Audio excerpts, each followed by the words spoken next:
levels. But the fruit of the Spirit is demonstrated or manifested in love through joy, peace, patience, kindness, goodness, faithfulness, gentleness, and self-control. Against such things there is no law. In other words, love is the foundation for all of the fruits.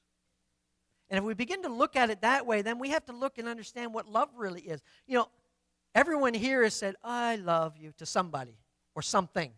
Whether it was your pet dog Hershey, if you get what I'm saying, or your gerbil when you were small, or a parent, or a guardian, or somebody. You said, I love you. But do you realize that when you said that, there were strings attached to that love? For example, if that dog bit you, you probably wouldn't love that dog anymore. You get what I'm saying? Or that husband or that wife betray a trust, that love can be broken, can't it?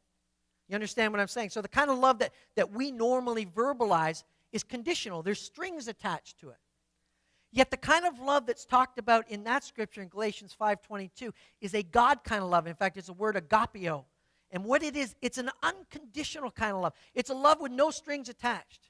You know, Pastor Vic used to have this saying, and he said, loving someone is loving someone for someone else's good. In other words, you did it all for the other person without any consideration of you. Now, I like that.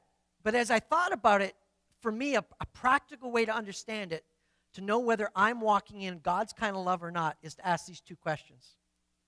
So there's a situation, and it's my job to love on that person in some way. So if the first question that comes to me is, how is this going to affect me if I do this?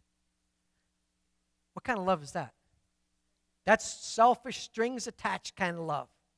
In other words, okay, if I do this, they'll do this for me. That's the thinking. But if this is the question I ask when I want to help someone, how will this benefit them? Then that's the God kind of love. There's no strings attached to it. So when you say I love you to someone or to God, which one is it? Is it the string attached one? Okay, God, I love you as long as you bless my life, as long as I have lots of money and nice house, a nice car, a nice family. You get what I'm saying? What have you just done? You've just attached a whole bunch of strings to it, haven't you?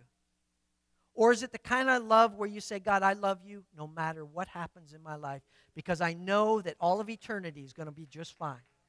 See, that's the kind of love that you and I need to demonstrate to those around us.